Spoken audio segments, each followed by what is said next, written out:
go ahead and say that you use your disability as a reason to justify your abuse. Just say it. I mean, it's what you're saying already, but just come out and say it, because we all can see it. This is not a comment from one of my videos, it's from my friend Sarah's video, but I got her permission to make a video reply to it because this is just one of the most insidious things that I have seen people do, and I've seen people do it on my content before because I talk about my mom being abusive and my mom also likely having a disability. And as somebody who is disabled, both physically disabled and cognitively disabled and neurologically disabled, no, being disabled does not give you an excuse to be an abusive asshole. Regardless of your disability, you are still responsible for your actions and your behaviors. And all this does, trying to use a disability as a way to skirt accountability, is make people hate disabled people even more than they already do. Disabled people are one of the most marginalized classes of people because ableism is rooted in every bad thing that exists. If you look at history, every time we've justified doing something bad to a group of people, it's because we say that they're intellectually disabled or that they are incapable of meeting the level of able-bodiedness that other groups of people are. We use disability as a reason to harm people, and I do not want to overlook that fact.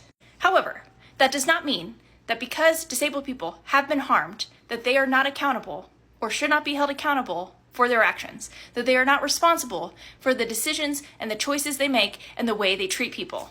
And this is coming from somebody who's autistic, who has autistic meltdowns, who has lack of control over my body and my brain in those moments, and often it leads to me snapping at people that I love. You know what I do after I come out of those meltdowns? I immediately turn to that person and I say, I'm so sorry. I'm so sorry. That was not your fault. I should never have done that. I don't justify it. I don't say I didn't have control over my actions. Instead, we develop systems for me to be able to communicate when something's happening without speaking, because if I'm having a meltdown, I have a very difficult time communicating with words. I still preventatively created a system with the people in my life to signify to them, I'm having a meltdown, I need space so that I don't lash out at them because I care about them and I don't want to harm them. And that's the difference here. Having empathy for somebody who's disabled is not the same thing as telling them they're allowed to abuse people because they're disabled. You can have empathy for the things that people go through as disabled people.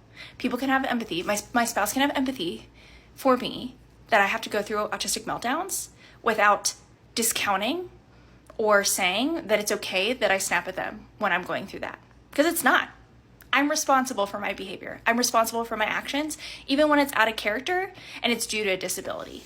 I swear to God, it's like you guys do everything in your power to avoid the concept that impact matters more than intention. Apologizing, taking accountability is more about acknowledging the experience of another person and the harm that you caused them than it is about you actually taking ownership necessarily of what you did. Now, don't get me wrong, like, part of apologizing is taking ownership of things, especially if they're intentional. But if it's unintentional, it's more about acknowledging the impact that it had and the very real way it made that person feel. It's not saying I'm owning the intention that you maybe projected onto me, because I can have a completely different intention. What's happening is the intention doesn't really matter, okay? It doesn't matter. Anyone else, the only people I see doing this are white disabled people, and I'm so fucking sick of it. White people always gotta find a way to be the fucking martyr. Always gotta find a way to have the white woman tears where they complain, which is the epitome of Dawn, by the way, Fired Mom, which is what this video was about, is to find a way to make themselves be the victim in every single fucking circumstance, even when they very obviously are not. And if you talk to any disability advocate, they're gonna tell you that this narrative is harmful for disabled people, because it's also infantilizing.